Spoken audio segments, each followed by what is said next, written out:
Evangelio de nuestro Señor Jesucristo según San Marcos. Cuando llegaron a Betsaida, le trajeron a un ciego y le rogaban que lo tocara.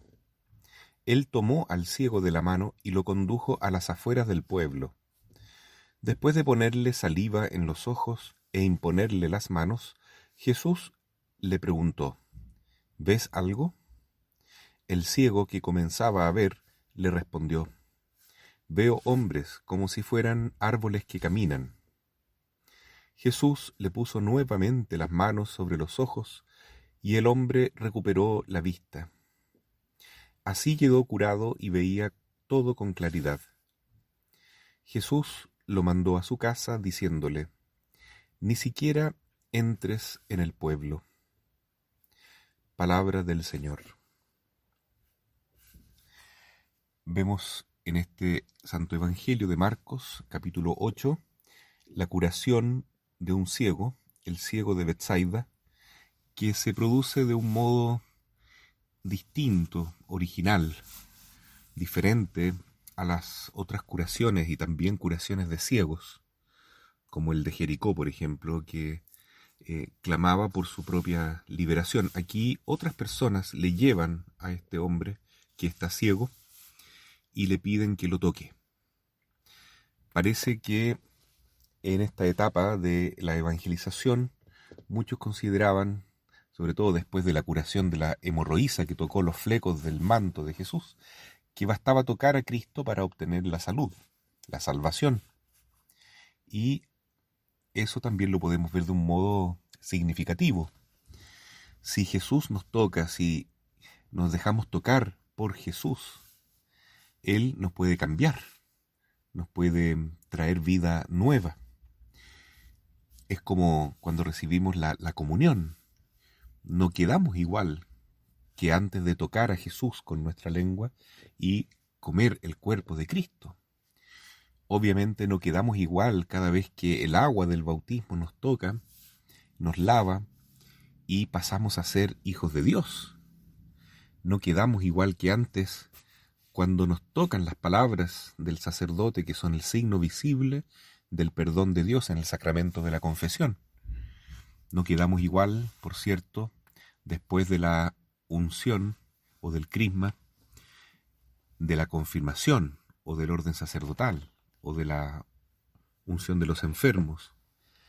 Entonces, este signo de tocar nos remite al sacramento, el canal de gracias por el cual Cristo actúa en nuestra vida. También Cristo nos quiere tocar a través de sus mensajeros, de sus apóstoles.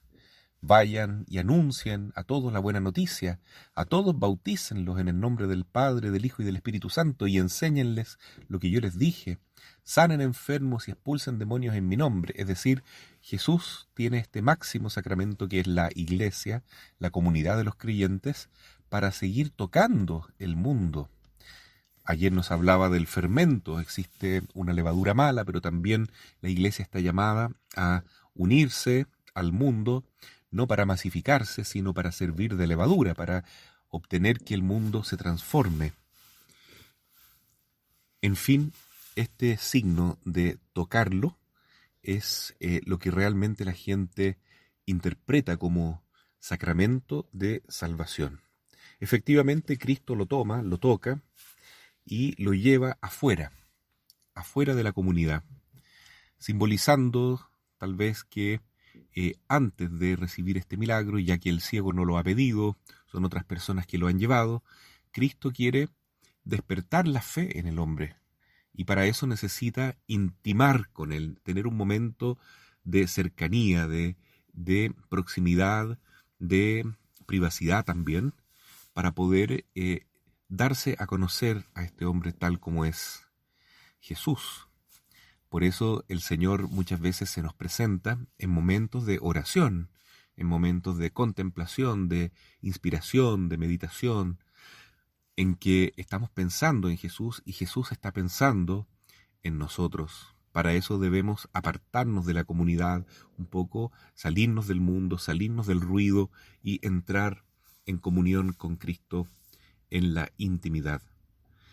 Es ahí cuando Jesús le impone las manos, le pone saliva en los ojos, marcando justamente esa confianza, esa cercanía que Cristo quiere ofrecernos para que se despierte en nosotros la fe.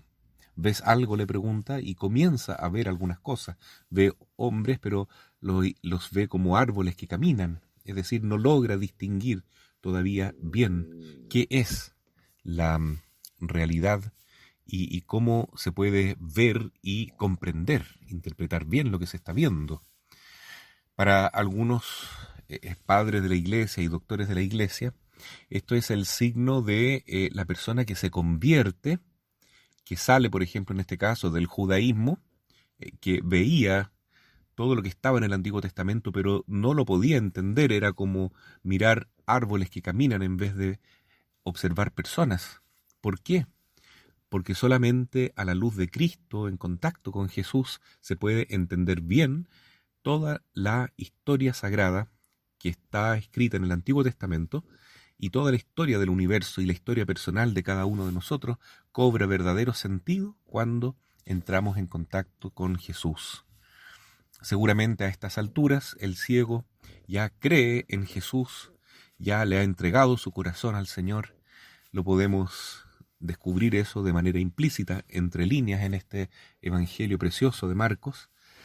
Y enseguida Jesús nuevamente le impone las manos y ahí recupera completamente la vista. Lo interesante es que Jesús le da una orden, le dice que vaya a su casa, pero le dice que no entre en el pueblo. ¿Cómo interpretar esto? Porque la casa ciertamente queda dentro del pueblo. Lo que Jesús le está diciendo ahora es, también según la interpretación antigua de algunos padres de la iglesia, Jesús nos está invitando a entrar en nuestra verdadera casa, que es la iglesia. No el pueblo antiguo donde estaba la fe de los judíos en este caso, o tal vez en tiempos modernos puede ser otras costumbres, hábitos, la cercanía con el mundo de las religiones orientales, del yoga, de la nueva era, otras religiones, otras filosofías, otras ideologías, otras costumbres que están sirviéndonos como de casa, como de visión de mundo. Jesús nos dice que no volvamos a entrar ahí, es decir, nos invita a la conversión, igual que la Santísima Virgen, cuando se presenta y dice oración y penitencia. Penitencia no solo en el sentido de sacrificio físico, de ayuno, aunque incluye también eso, sino cambio de vida, cambio de mentalidad. No entres de nuevo a tus hábitos antiguos, entra a tu casa, entra a la iglesia, entra ahí en ese santuario íntimo de la oración, de la contemplación, de adorar a Cristo eucarístico, de rezar el Santo Rosario, de intimar también con el corazón inmaculado de María, con nuestro patrono San José y con todos los santos de la iglesia, para poder poco a poco ir convirtiéndonos en verdaderos discípulos de Jesús, y que esta vista sirva para nuestra salvación y en ningún caso para nuestra perdición. Por eso Jesús le dice: no vuelvas a tus costumbres antiguas, no vuelvas a tu pueblo, no vuelvas a la masa. Hoy sobre todo esto es muy importante porque en el mundo vemos una tentativa de control mundial de una manera extraordinaria que nunca se había visto en la historia, donde se pretende que todas las personas prácticamente funcionen como piezas de una máquina en perfecto dominio de los que mantienen este control. Entonces, de eso es lo que Jesús nos quiere liberar del totalitarismo, del mecanicismo de ser parte de una máquina, y quiere hacernos entender que somos personas, que somos hijos de Dios, cada uno amado íntimamente por Dios, particularmente, en forma auténtica. Cada uno tiene entonces que descubrir su plan, su proyecto, no a la luz de las ideologías y visiones mundanas, sobre todo del secularismo presente, sino a la luz de la fe. Es ahí que Jesús nos dice entonces: vuelve a tu casa, vuelve a la iglesia, tú que estás apostatando de la iglesia, saliéndote de la iglesia, porque tal vez viste malos ejemplos, porque seguiste el ejemplo de otros también que salieron de la iglesia, entonces vuelve a tu casa, porque solamente ahí encontrarás a Jesús, camino, verdad y vida.